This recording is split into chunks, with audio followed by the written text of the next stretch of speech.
Gold, trusted gold buyers. మీరు తాకట్టు పెట్టిన బంగారాన్ని విడిపించి ఈ రోజు ఉన్న మార్కెట్ ధరకు కొనబడను.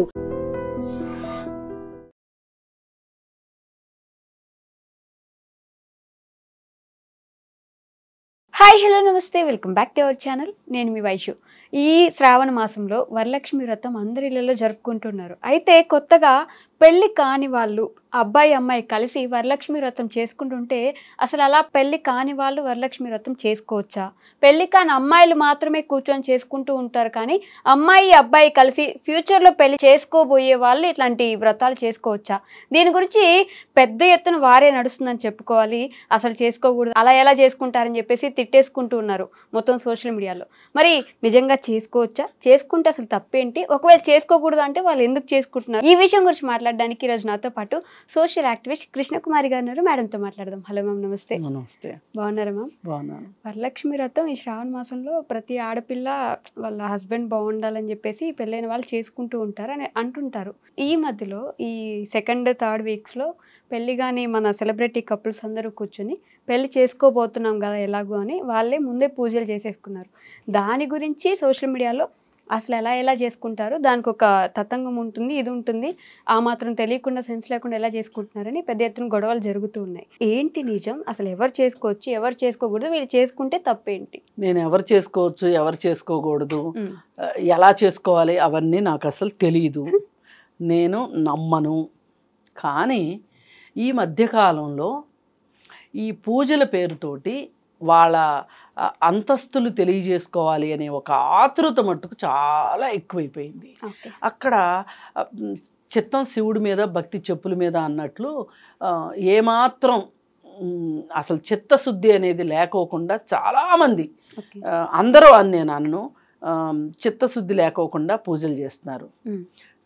మనకి సామెత కూడా ఉంది కదా, చిత్తశుద్ధి లేని శివ పూజలు ఏలరా, ఆచార్య శుద్ధి లేని ఆచారం ఏలరా అని చెప్పి మనకి సామెత ఉంది. అట్లా మరి ఏంటి అసలు దైవభక్తి ఉంది అనడానికి ఏంటి, లేదు అనడానికి ఏంటి? పైగా దాన్ని ఇట్లా ఎగ్జిబిషనిజం పేరుతోటి ప్రదర్శన వస్తువుగా భక్తిని చేయడం ఎంతవరకు కరెక్టు అనేది కనుక మాట్లాడుకోవాల్సి వస్తే, ఇది భక్తి ఉంది అనుకునే వాళ్ళకి వాళ్ళు సమాధానం చెప్పుకోవాల్సిన అవసరం ఖచ్చితంగా ఉంది. ఒకానొకప్పుడు ఒక ఊర్లో ఒక వినాయకుడి మండపం పెట్టేవాడు. ఊరు మొత్తానికి ఒకటే ఉండేది, ఊరు మొత్తానికి ఒకటే శ్రీరామును పందిరి ఉండేది. రాముడి పెళ్ళి ఒక చోటే చేసేవాళ్ళు, రాములోరి గుడి దగ్గరే పందిరులేసి చేసేవాళ్ళు. ఇప్పుడు అట్లా కాదు. ఇప్పుడు కులానికి ఒక చోట పందిర్లు వేసుకుని చేసుకుంటున్నారు. గుడున్నా లేకపోయినా రాముడి విగ్రహం పెట్టుకొని అంటే భక్తి అనేది ఒక రకంగా ఒక ఆధిపత్యానికి చిహ్నంగా తయారైంది. ఈ మధ్యకాలంలో గుడులు ఎక్కువగా కనిపిస్తున్నాయి. కొత్త గుడులు కడుతున్నారు. ఈ కొత్త కాలనీలు వస్తున్నాయి. కొత్త కాలనీ వచ్చిన ప్రతి చోట గుడి వస్తుంది. అంటే మనకి అర్థమయ్యేది ఏంటి అంటే, అక్కడ ఆ గుడి కోసం ఒక పాలక వర్గం, అంటే ఇండైరెక్ట్గా ఒక పెత్తనం. ఎవరు గుడికి డబ్బులు ఇవ్వగలుగుతారు? డబ్బులు సంపాదించే వాళ్ళే గుడికి ఇవ్వగలరు. ఇవాళ కొత్తగా డబ్బులు సంపాదిస్తున్న వాళ్ళు ఎవరు అంటే గనక రియల్ ఎస్టేట్ వాళ్ళు ఎక్కువ కొత్తగా డబ్బులు సంపాదిస్తున్నారు. అలాగే ఆస్తులు విలువలు పెరిగిన తర్వాత ఆ ఆస్తులు అమ్మినప్పుడు వచ్చిన డబ్బులను కూడా గుళ్ళకి విరాళాలు ఇచ్చేవాళ్ళు ఎక్కువ ఉన్నారు. ఇప్పుడు మనం ఈ కొత్త కాలనీలు ఏర్పడే దగ్గర ఈ రియల్ ఎస్టేటు చేసి కొత్తగా డబ్బులు సంపాదించిన వాళ్ళని చూసుకుంటే గనక వాళ్ళకి ఒక రకమైన పెత్తనం కావాలి. అంటే అది ఒక హోదాకి చిహ్నంగా భావిస్తున్నారు. దైవభక్తి కూడా ఒక హోదాతో కూడింది. దానివల్ల మనకు ఒక హోదా వస్తుంది, ఒక గుర్తింపు వస్తుంది. అంటే దైవభక్తిని దీనికి అడ్డం పెట్టుకుంటున్నారు అనేది అర్థమైపోయింది మనకి. ఇందులో మీకు అసలు రెండో మాట అక్కర్లేదు, అసలు సెసబెషలు అక్కర్లేదు. అంటే ఎప్పుడైతే ఈ విధమైన పెత్తనం గొళ్ళపైన వచ్చిందో, అలాగే భక్తి ప్రదర్శనగా అయిపోయిందో, దానికోసం ముబ్బడిగా డబ్బులు ఖర్చు పెట్టడం అలవాటైపోయిందో, మీరు తిరుపతి వెంకన్న స్వామి సంగతి చూడండి. ఎంతమంది అజ్ఞాత భక్తులు వాళ్ళు ఏం చేస్తుంటారు అంటే హుండీలో వేసేస్తూ ఉంటారు. అసలు అజ్ఞాత భక్తులే ఎందుకు వేయాలి? మామూలుగా ఒక భక్తుడు వచ్చి నేను 5 కోట్లు విరాళం ఇస్తున్నాను అని ఎందుకు చెప్పుకోలేరు? మీరు ఇవ్వాలనుకున్న ధర్మం చెయ్యాలనుకుంటున్నారో లేదు కానుక వెయ్యాలనుకుంటున్నారో హుండీలో, అది మీరు చెప్పుకోలేని సంపాదన అది. అంటే ఏ అవినీతి చేసి మీరు సంపాదించారు అంటే? నేను దాన ధర్మాలు చేసే వాళ్ళందరికీ, గుళ్ళల్లో డబ్బులు ఇచ్చే వాళ్ళందరూ అన్యాయాలు అక్రమాలు చేస్తున్నారని నేను అనను, ఎట్టి పరిస్థితుల్లో అనను. నాకు నిస్వార్థంగా పూర్తి దైవభక్తితో చేసే భక్తులు తెలుసు, దొంగలు తెలుసు. ఇప్పుడు తిరుమల తిరుపతి దేవస్థానం కిందకు వచ్చింది అనుకోండి, అక్కడ ధర్మకర్తల మండలి ట్రస్ట్ బోర్డు మెంబర్స్ అంటారు, అవి కొనుక్కోవడానికి రాజకీయాన్ని వాడుకుంటున్న వాళ్ళని చూస్తున్నాము, డబ్బులు వాడుకుంటున్న వాళ్ళని చూస్తున్నాము. ఆ డబ్బులు అక్కడ ఇచ్చి మెంబర్షిప్ కొనుక్కున్న వాళ్ళు రియల్ ఎస్టేట్ చేస్తూ మోసాలు చేసి చాలామందిని ప్రీలాంచ్ పేరుతోటి ఏడిపిచ్చి డబ్బులు కొన్న అతన్ని కూడా మనం చూసాము. ఒక అతన్ని ఇమ్మీడియట్గా ఒకళ్ళు కోర్టులో కేసేసి అతని మెంబర్షిప్ తీసేయించారు. అంటే ఇదంతా ఎందుకు చెప్తున్నా అంటే, అసలు భక్తిలో ఎప్పుడైతే డబ్బు వచ్చి చేరుతుందో, అంటే మా దగ్గర ఉంది, మేము దేవుడికి ఇవ్వాలనుకుంటున్నాం, ఇస్తాం, తప్పేంటి అని నేను తప్పు అనట్లేదు. దాన్ని నేను ఇచ్చేదాని గురించి నేను తప్పు అనట్లేదు. కానీ ఆ దేవుడికి ఇచ్చే డబ్బు నీకు ఎలా వచ్చింది అనేది ఒక నీ మనసుకైతే నువ్వు ప్రపంచానికి ప్రకటించక్కర్లేదు, నీ మనసుకైతే నీకు తెలుసు కదా. అంత దారుణం చేసి దేవుడికి వాటా ఇవ్వాల్సిన అవసరం ఏంటి? భక్తి సోషల్ మీడియా కోసం ఈ మధ్య పెరిగిపోయింది. భక్తి పెరిగిపోయింది. ఇప్పుడు గాలి జనార్దన్ రెడ్డి అని ఒక అతను ఉన్నాడు. అతను 18 కోట్లు పెట్టి ఒక కిరీటం చేయించి ఇచ్చాడు. ఇప్పుడైతే అది 100 కోట్లు అవుతుంది. ఆయన చూసి ఇంకొకళ్ళు చూసి ఇంకొకళ్ళు. ఇప్పుడు ఈ రాష్ట్రం మాజీ ముఖ్యమంత్రి గారు నాకు అధికారం వస్తే నేను ఇస్తాను అని చెప్పి అప్పుడు తీసుకెళ్ళి ఇచ్చారు. ఇవన్నీ ఏంటి అంటే, అసలు ఎందుకు దేవుణ్ణి ఇంత కానుకల రూపంలో ఎందుకు దేవుణ్ణి చూస్తున్నారు? దేవుడిగా ఎందుకు మీరు చూడలేకపోతున్నారు? మీరు మనుషులుగా ఉంటే దేవుడిగా చూస్తారు. ఇప్పుడు పాండురంగ మహత్యం అని ఒక సినిమా ఉంది. దానిలో పాండురంగుడు మట్టి తొక్కుతా అంటే ఎంత తన్మయత్వంతో ఆ మట్టిని తొక్కుతాడు అంటే, దాంట్లో తన కొడుకే పడిపోయి తన కొడుకు చనిపోయింది కూడా చూసుకోడు అనమాట. అంత మూర్ఖపు భక్తి అని నేను కావాలని అని కాదు. ఇంకొకటి లేదు, పూర్తి నిస్వార్థమైన భక్తి ఉంటే తప్పేమీ లేదు. కానీ ప్రమాదకరమైన భక్తి ఏంటి అంటే, ఇవాళ ఏ దరిద్రాలైనా చేసి, ఏ చండాలాలైనా చేసి వీళ్ళు డబ్బు సంపాదించేసేసి దేవుడికి కొంచెం ఇచ్చేసేసి మనశ్శాంతి తెచ్చుకునే దాన్ని మట్టుకు నేను పూర్తిగా వ్యతిరేకిస్తాను. ఇకపోతే ఇవన్నీ ప్రదర్శన భక్తులు అయిపోయినాయి. భక్తి ప్రదర్శనమయం అయిపోయింది. ఈ ప్రదర్శనమయం అయిపోయిన భక్తిలో వినాయక చవితులు, ఈ వరలక్ష్మి వ్రతాలు, అలాగే శ్రీరామనవమి, ఇవన్నీ కూడా వచ్చేసేసి ఏం చేస్తున్నారు? ఇప్పుడు ఇందాక అనుకున్నాం కదా, ఊరికి ఒక వినాయకుడు అనుకుంటే, ఇప్పుడు హైదరాబాద్లో కూడా చాలా తక్కువ వినాయకుళ్ళు ఉన్న కాలం నుంచి ఇవాళ కొన్ని వేల వినాయకుళ్ళు వచ్చేసిన పరిస్థితి వచ్చింది. వచ్చేసి ఆ వినాయకుడి పేరుతోటి డబ్బులు వసూలు చేయటము, అక్కడ జరిగే నానా కంగాళి, ఇదంతా మనం చూస్తూనే ఉన్నాం. అది అయిపోయిన తర్వాత ఇక వరలక్ష్మి వ్రతం దగ్గరికి వస్తే, ఇది ముత్తైదువులు చేసుకుంటారు. అలాగే నార్త్ సైడ్ కూడా కర్వా చౌత్ అని ఇంకోటి వాళ్ళు కూడా ఒక పండగ చేస్తారు. కార్తీక మాసంలో కార్తీక పౌర్ణమి ఇక్కడ కూడా చేస్తారు, అక్కడ కూడా చేస్తారు. అయితే ఇదంతా ఏంటి అంటే, భర్త యొక్క ఆరోగ్యం బాగుండాలని భార్యలు చేసే వ్రతం ఇది. అయితే శనగలు ఇస్తారు. ఇది ఈ వర్షాకాలంలో శనగలు తింటే మంచిది, ప్రోటీన్ ఫుడ్ అనే ఉద్దేశంతో అని చెప్పి ఆవిడికి శనగలు ఇస్తే ఈవిడికి శనగలు ఇస్తే, ఇద్దరు కలిసి ఇంటికి తీసుకెళ్ళి మొగుడికి పెడితే మొగుడు బాగా ఆరోగ్యంగా ఉంటాడు అనేది వాళ్ళ నానుడి. అయితే నా బాధ ఏంటి అంటే, ఇక్కడ ఒక చిన్న కన్సర్న్ ఏంటి అంటే, ఎందుకబ్బా మహిళలే భర్తల ఆరోగ్యాలు బాగుండాలని పూజలు చేస్తారు, భర్తలు ఎందుకు భార్యల ఆరోగ్యాల కోసం చేయరు? పోనీ నేనేమంటానంటే మీరేం పూజలు చేయొద్దు కానీ భర్తలు ఈ శ్రావణ మాసం సందర్భంగా మీ భార్యలకి హెల్త్ చెకప్లు చేయించండి. వావ్, మంచి ఐడియా కదా అసలు. ఇప్పుడు ఆడవాళ్ళు ఎప్పుడు కూడా పిల్లలకు చేసామా, భర్తకు చేసామా, అత్తమామలకు చేసామా, ఇల్లంతా బాగా పెట్టుకున్నామా లేదా అని వాళ్ళ గురించి వాళ్ళు ఇల్లుతో పేరు మర్చిపోయినట్టు వాళ్ళ గురించి వాళ్ళు మర్చిపోతారు. అంటే ఎప్పటి నుంచో వస్తున్న ఆచారాలు మనం ఎట్లా చేయకుండా వదిలేస్తాం, మేము చేయొద్దనట్లేదు. ఇప్పుడు భక్తి వ్యక్తిగతం, ఖచ్చితంగా అది ప్రదర్శన కాదు, ఇంతవరకు గుర్తుపెట్టుకుంటే చాలు. ఇకపోతే భర్త కోసమే వ్రతాలు, నోములు, పుణ్య ఇవన్నీ చేస్తున్నారు కదా వీళ్ళు, సరే చెయ్యండి మీరు. కానీ మీకు ప్రతిగా మీ భర్త ఈ ఆధునిక కాలంలో ఆలోచించాల్సింది ఏంటంటే నా భార్య ఆరోగ్యం ఎలా ఉంది, నా ఆరోగ్యం కోసం కదా నా భార్య ఇంత పూజ చేస్తుంది, నా భార్య ఆరోగ్యం కోసం నేనేం చేస్తున్నానని ఏ పురుషుడైనా ఆలోచించుకున్నాడా? తీసుకెళ్ళి ఇయర్లీ చెకప్ చేయించారనుకోండి ఈ పండగ సందర్భంగా వాళ్ళ ఆరోగ్యం గురించి, వాళ్ళకి ఏమైనా ఒక అనారోగ్యం బయటపడింది అనుకో, ఈ టెస్ట్ చేయించకపోతే బయటపడుకోకుండా డైరెక్ట్గా రోగమే బయటపడింది అనుకో కష్టం అవుతుంది కదా. అందుకని చెప్పి విధిగా ఖచ్చితంగా భర్తలు భార్యల కోసం ఈ మాత్రం ఆరోగ్యంగా, అంటే వాళ్ళు మీ ఆరోగ్యం గురించి చూస్తున్నారు కాబట్టి మీరు కూడా వాళ్ళ ఆరోగ్యం గురించే చూడాలి అనేది నా కన్సర్న్. సరే, ఇది అయిపోయింది. ఇంకా అసలు ఇప్పుడు సోషల్ మీడియాలో ఈ సెలబ్రిటీలు అనబడే మహిళామణుల యొక్క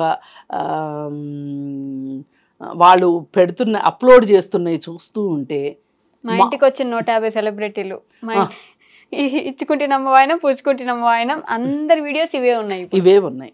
అయితే ఇక్కడ మనం ఆలోచిస్తే గనక, నేను శాస్త్రాలు, ధర్మాలు ఇవన్నీ నేను మాట్లాడను కానీ, ఒక పెళ్ళి కానీ పెళ్లి చేసుకుందాము అనుకుంటున్న వాళ్ళు పూజ చేశారు అని ఈ సంవత్సరం చాలా ఎక్కువ విమర్శల పాలయ్యారు. అయితే ఇప్పుడు మనుషులకి వేచి ఉండే గుణం తగ్గింది. దానికి రిఫ్లెక్షన్ ఇది. ఆగట్లే ఎక్కడ. ఎందుకంటే ఈ సంవత్సరం పెళ్లి చేసుకున్నారనుకోండి, పెళ్లి చేసుకున్న తర్వాత వ్రతం చేసుకోవచ్చు, లేదు వచ్చే సంవత్సరం పెళ్లి చేసుకున్నారనుకోండి ఆ తర్వాత సంవత్సరం వ్రతం చేసుకోవచ్చు. కానీ ఈలోపే మిస్ అయిపోతే అసలు వీళ్ళు ప్లెజర్ని పోస్ట్పోన్ చేయడానికి ఇష్టపడట్లా. ఇది ఒక రకంగా డిజైర్ని పోస్ట్పోన్ చేయటం అంటారు. డిజైర్ అంటే మనకు ఒక ఇష్టం కలిగింది, ఒక కోరిక కలిగింది, దాన్ని పోస్ట్పోన్ చేయడం. ఈ డిజైర్ని పోస్ట్పోన్ చేయడము అనే ఒక విషయం, ఇది ఎంత పెద్ద పర్సనాలిటీ డెవలప్మెంట్ కాన్సెప్టో తెలుసా అండి? చాలా పెద్ద పర్సనాలిటీ డెవలప్మెంట్ కాన్సెప్ట్. ఒకసారి ఏం చేశారంటే, ఈ పర్సనాలిటీ డెవలప్మెంట్ క్లాసెస్ అది తీసుకునేవాళ్ళు చాక్లెట్లు ఇచ్చారు పిల్లలకి. ఇచ్చి మేము చెప్పే వరకు ఎవరు దాన్ని రేపర్ తీయకూడదు, దాన్ని ముట్టుకోకూడదు, దాన్ని తినకూడదు అని చెప్పి, ఎవరైతే అలా ఉంటారో వాళ్ళకి మేము ప్రైజ్ ఇస్తాము అని చెప్పారు. కానీ దాదాపు 80% మంది పిల్లలు చూపులన్నీ చాక్లెట్ మీదే, మనసంతా చాక్లెట్ మీదే. ఎప్పుడు వాళ్ళు ఎస్ అంటారా తినేయాలి అని కొంతమంది పిల్లలు, కొంతమంది అయితే అంతసేపు ఆకలేక తినేసిన పిల్లలు ఉన్నారు. కొంతమంది మాత్రమే, ఒక 20% మంది పిల్లలు మాత్రమే వాళ్ళు చెప్పిన సూచనల ప్రకారం తినకోకుండా ఆగారనమాట. ఇది దేనిని సూచిస్తుంది అంటే వాళ్ళ కమిట్మెంట్ని సూచిస్తుంది. వాళ్ళకి ఒక ఎక్స్పీరియన్స్, వెయిట్ చేయగలిగే కెపాసిటీని బిల్డప్ చేస్తాయి. ఇప్పుడు పులి ఉంది చూసారా, అది వేట కోసం కొన్ని గంటలు మాటు వేస్తాయి. నువ్వు ఒక కార్యక్రమం నిర్వర్తించాలి అనుకుంటే, ఒక లక్ష్యాన్ని చేరుకోవాలి అనుకుంటే నీకు వెయిట్ చేయగలిగే కెపాసిటీ కూడా ఉండాలి. అది ఈరోజు యూత్లో లేదు. దానికి సూచికే ఈ వరలక్ష్మి వ్రతంలో ఎవరైతే పెళ్లి చేసుకోకుండా వ్రతం చేసుకున్నారో అది కూడా అంత హంగు అంత హంగు ఆర్భాటాలు అది సోషల్ మీడియాలో పెట్టడం. ఇది చూస్తే మనకి అంటే ఒక చిన్న ఇంత పెద్ద కాన్సెప్ట్ వెనక దాగుంది. ఇది ఇది మన మన క్యారెక్టర్ని చెప్తుంది. ఈ విషయానికి వస్తే సరే, మీరు పూజ చేసుకున్నారు, బాగానే ఉంది. ఈ పూజ ఎందుకు చేశారు మీరు? అసలు మీ సంతోషం కోసం చేశారా? మీ హోదాను చూపించుకోవడానికి చేశారా? మీరు ఎంత ఖర్చు పెట్టారు అని చూడటానికా? మీరు ఎన్ని పువ్వులతోటి అలంకరించారు అని చూపించుకోవటానిక? ఒకప్పుడు బాగా పెద్ద సీనియర్ యాక్టర్స్ ఎవరైతే ఉండేవాళ్ళో వాళ్ళు మాత్రమే ఇలా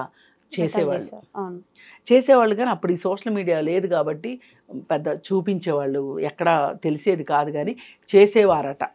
అయితే ఇప్పుడు మట్టుకు చిన్న చిన్న జూనియర్ ఆర్టిస్టుల దగ్గర నుంచి, అలాగే టీవీ ఆర్టిస్టుల దగ్గర నుంచి, సినిమాల్లో ఆర్టిస్టుల దగ్గర నుంచి అందరికీ ఇది ఒక సంతలాగా అయిపోయింది. ఇది ఒక ప్రదర్శన అయిపోయింది. పదే పదే నేను ప్రదర్శన అనడం వెనకమాల నా ఉద్దేశం ఏంటంటే, మీరు భక్తిని ప్రదర్శనకి పెట్టకండి. మీరు భక్తితో ఉండండి. ఎందుకంటే భక్తి మీ వ్యక్తిగతం. అది మీకు సంతోషాన్ని ఇస్తుంది, మీకు ఒక స్వాంతాన్ని ఇస్తుంది, మీకు ఒక ఓదార్పుని ఇస్తుంది భక్తి అనుకుంటే భక్తిలో ఉండండి. కానీ మీ డబ్బులు చూపించుకోవటానికి, మీ హోదాలు చూపించుకోవటానికి, మీ హంగు ఆర్భాటాలు చూపించుకోవటానికి, ఒక వరలక్ష్మి వ్రతం కోసం 5 లక్షలు ఖర్చు పెట్టాను, 6 లక్షలు ఖర్చు పెట్టాను, 10 లక్షలు ఖర్చు పెట్టాను, 15 లక్షల నగ కొనుక్కున్నాను, 1,00,000 రూపాయలు చీర కొనుక్కున్నాను, ఇవి చూపించడం మట్టుకు చాలా చాలా చాలా చాలా తప్పు. అది దాన్ని భక్తి అనరు, ప్రదర్శన అనే అంటారు. పైగా వినాయక చవితి అప్పుడు కూడా అంతే, పూజ చేసేసి హడావుడిగా ఒక గ్రూప్లో ఫస్ట్ ఎవరు పెట్టేశారు, ఏమేం పువ్వులు పెట్టారు. ఈ మధ్య లోకల్గా దొరికే పువ్వుల కంటే కూడా ఫారిన్ పువ్వులతో పూజలు చేయడం చాలా ఎక్కువైపోయింది. ఇప్పుడు పెళ్ళిళ్ళలో కూడా ఫారిన్ పువ్వులే ఎక్కువ వాడుతున్నారు, లోకల్ పువ్వులు వాడట్లా. అలాగే దేవుడి విషయం దగ్గరికి వచ్చేసరికి కూడా దేవుడికి కూడా వీళ్ళు వాసన సుగంధము ఏమీ అక్కర్లే, ప్లాస్టిక్ పువ్వులు లాంటి పువ్వులతోటి, ఫారిన్ పువ్వులతోటి వీళ్ళు పూజలు చేస్తున్నారు. అంటే హోదాని చూపించుకుంటున్నారు ప్రతి చోట. మొన్న ఒకరైతే చెప్పారు, ఒకళ్ళ ఇంటికి వెళ్తే దాదాపు 7-8 లక్షలు ఖర్చు పెట్టి పూజ చేశారండి వాళ్ళు, వరలక్ష్మి వ్రతము అని చెప్పారు. చెప్తేనన్నా వాళ్ళు రియల్ ఎస్టేట్ చేస్తారా అన్న, సింపుల్గా అవునండి అన్నారు. ఈ మధ్య రియల్ ఎస్టేట్ చేసే వాళ్ళకి, ఈ మధ్యన కాదు అసలు ఎప్పుడు ఉందా జబ్బు. అంటే వాళ్ళైతేనే ఇంత అడ్డదిడ్డంగా ఖర్చు పెట్టగలరు. ఫార్మాస్యూటికల్ వాళ్ళు ఒకళ్ళు క్లాస్ 1 కాంట్రాక్టర్స్ అని చెప్పుకుంటారు, క్లాస్ 1గా స్మూత్గా దోపిడీ చేస్తారని అర్థం. అలాగే ఈ లిక్కర్ వ్యాపారస్తులు, ఇట్లాంటి వాళ్ళకి ఇబ్బడి ముబ్బడిగా డబ్బులు ఉంటాయి. ఇప్పుడు ఒక ఎంప్లాయీ ఉన్నారనుకోండి, ఒక చిన్నపాటి వ్యాపారస్తులు ఉన్నారనుకోండి, ఒక కిరాణా షాప్ మెయింటైన్ చేసే వాళ్ళు ఉన్నారనుకోండి, వాళ్ళకి ఎక్కడి నుంచి వస్తాయి అన్ని డబ్బులు? అందుకని దయచేసి మీ భక్తి వ్యక్తిగతం, భక్తిని భక్తిగా చూడండి, భక్తి శ్రద్ధలతో, భక్తి ప్రపత్తులతో ఉండండి తప్పితే ప్రదర్శనలతో ఉండొద్దు అని చెప్పి చెప్పవచ్చు. ఇప్పుడు ఏమవుతుందంటే వీళ్ళు ఈ సోషల్ మీడియాలో పెట్టడం వల్ల శక్తి ఉన్నవాళ్ళు శక్తి లేని వాళ్ళు కూడా పూజలు చేయాలని చూస్తున్నారు. ఇవాళ చాలా కింద స్థాయి వర్గాల్లో కూడా ఈ పూజల ఇది చాలా ఎక్కువైపోయి భరించలేని ఖర్చు ఎక్కువ అవుతుంది. పైగా పనిగా ఇంకొక మాట, ఈ బొడ్రాయి పండుగలు అని జరుగుతున్నాయి. ఈ బొడ్రాయి పండుగలు జరగడం వల్ల ఏమవుతుంది అంటే ఒక్కొక్క ఊరు వాళ్ళు ఒక్కొక్కసారి చేస్తున్నారు. ఆ ఊర్లో వాళ్ళందరూ ఎక్కడెక్కడ ఉన్న పిల్లలు, ఎక్కడ ఉద్యోగాలు చేసే విదేశాల్లో ఉండేవాళ్ళు కూడా వస్తున్నారు బొడ్రాయి పండుగలకి. వచ్చి వాళ్ళు బట్టలు పెట్టుకోవటాలు, సగటున ప్రతి కుటుంబము ఒక బొడ్రాయి పండగకి 50,000 ఖర్చు పెడతారు. ఖచ్చితంగా 50,000 ఖర్చు పెడుతున్నారు. ఈ 50,000 ఖర్చు పెట్టే విషయంలో మా దగ్గర పనిచేసే వాళ్ళు కూడా 30,000 ఖర్చు పెట్టారు. 30,000 ఖర్చు పెడితే నాకు గుండె ఒక్క క్షణం జల్లుమంది. అంతకుముందే ఆ అమ్మాయికి ఏదో అనారోగ్యం ఉంటే నువ్వు చూపించుకోమ్మా అని నేను సలహా చెప్తే, అమ్మ హాస్పిటల్కి వెళ్తే ఈ టెస్ట్ అంటారు, ఆ టెస్ట్ అంటారు, ఈ మందులు అంటారు, ఆ మందులు అంటారు, అమ్మ మా దగ్గర డబ్బులు ఎక్కడున్నాయి అన్నది. అలాంటిది 2 వారాల తర్వాత ఇట్లా బొడ్రాయి పండగకి వెళ్తున్నాము అన్నది. సరే నేను ఎంత సింపుల్గా వెళ్ళి చేసుకొచ్చుకుంటారో అనుకుంటే, వచ్చిన తర్వాత అడిగితే ఎంత ఖర్చు అయింది అంటే 30,000 అయింది. 30,000 ఎందుకు అయింది అంటే, ఏటను కోసామా, ఆడబడుచులకు బట్టలు పెట్టామా, అయ్యవారికి డబ్బులు ఇచ్చామా, ఇవన్నీ భోజనాలు పెట్టామా, ఇవన్నీ లెక్కేస్తే 30,000. అమ్మా నువ్వు మా 30,000 గురించి ఎలా మాట్లాడుతున్నావు? మా ఊర్లో ఒక్కొక్కళ్ళు లక్ష ఖర్చు పెట్టారమ్మా, ఎక్కడెక్కడ చుట్టాలని పెళ్ళిళ్ళు చేసినట్టు చేశారమ్మా, అసలు మా ఊర్లో ట్రాఫిక్ జామ్ అయిందని చెప్తుంది ఆ అమ్మాయి నాతోటి. ఎక్కడి నుంచి వస్తుంది ఇది వెర్రి? ఇది భక్తి కంటే భయం ఎక్కువైపోయింది. ఇప్పుడు రాకపోతే మనం ఏం చేస్తారు, అమ్మవారు ఏం చేస్తూ, ఇదంతా మార్కెట్ మాయాజాలం తప్పితే ఏమీ లేదు. అయ్యవారులు చెప్పారని చేయటం, అయ్యవారులు వాళ్ళకు వచ్చే దక్షిణాల కోసం వాళ్ళు చెప్తారు. అలాగే వ్యాపారస్తులు అప్పుడప్పుడు కొన్ని వదంతులు వస్తుంటాయి. అన్నా చెల్లెళ్ళు బట్టలు పెట్టుకోవాలంట అని వస్తుంది. ఎక్కడ లేని సందడి వచ్చేస్తుంది బట్టల షాపుల్లో. అక్కా చెల్లెళ్ళు పెట్టుకోవాలంట, సంవత్సరానికి ఒకటి వస్తుంది. ఇట్లాంటి ఖచ్చితంగా వస్తాయి. ఏంటి అంటే ఇదంతా వ్యాపారస్తులు రేపెడుతుంటారు. ఇవన్నీ అక్క చెల్లెలు తమ్ముడు ఇంటికి పిలిచి బట్టలు పెట్టాలంట, సెంటిమెంట్ పేరుతోటి. సరే ఏది ఏమైనప్పటికీ కూడా మనం ఒకటే కోరుకునేది ఏంటంటే, ఎవరికి వాళ్ళు ఈ సోషల్ మీడియాలో చూసి దాని ప్రకారం కావాలనుకోవటం కానీ, అప్పులు చేసి చేయటం కానీ. ఇప్పుడు ఆ రోజు 30,000 పెట్టి పండగ చేయడం కోసం ఆ అమ్మాయి పనిచేసే ఇళ్లలో ఒక ఇంట్లో తలా 5,000 అప్పు తీసుకొని వెళ్ళింది. మరి ఇది అప్పేగా. మరి డాక్టర్ చూపించుకో అంటేనేమో డబ్బులు లేవన్నది, ఆ అప్పు చేసి పండగ చేసుకున్నది. అందుకని ఇట్లా సోషల్ మీడియాలో చూసి కానీ, లేకపోతే ఈ వదంతులు నమ్మి కానీ పూజలు చేసి అప్పుల పాలు అవ్వద్దు. ఇప్పుడు ఒక కుటుంబానికి 50,000 అది, కానీ గ్రామం మొత్తం కుటుంబాలతో లెక్కేస్తే దాని నెట్వర్త్ లెక్కేయండి ఒకసారి, ఎంత ఖర్చు అది. అందుకని ఇట్లాంటి కాకుండా మీరు మనస్ఫూర్తిగా ప్రశాంతమైన మనస్సుతోటి దండం పెట్టుకున్నా కానీ చాలు. అంతేగాని ఇంత ఆర్భాటాలు, ఇంత హడావుడులు చేసి డబ్బులు ఖర్చు పెట్టి మీరు ఖర్చు పెట్టుకోగలిగిన వాళ్ళు ఖర్చు పెట్టి, ఖర్చు పెట్టలేని వాళ్ళు బాధపడేటట్లుగా ఈ ప్రదర్శన మట్టుకు వద్దు అని చెప్పి కోరుకుందాం. Okay ma'am, thank you. నిజంగా ప్రస్తుతం ఉన్నటువంటి సమాజం దేనికి ప్రయారిటీ ఇస్తుంది? ఆర్థిక సంబంధాల చుట్టూ మాత్రమే తిరుగుతుంది. మళ్ళీ ఎన్నికలంగానే చాలా విరక్తి కలుగుతున్నాం. మంచి అనిపిస్తుంది కదా, లేడీస్ కూడా ఛాలెంజింగ్ జాబ్స్ చేసినప్పుడు చాలా బాగుంటది. ఫుడ్ డెలివరీ ఇవ్వటానికి వెళ్ళినటువంటి డెలివరీ బాయ్ అనిల్ పై కళ్ళ ముందు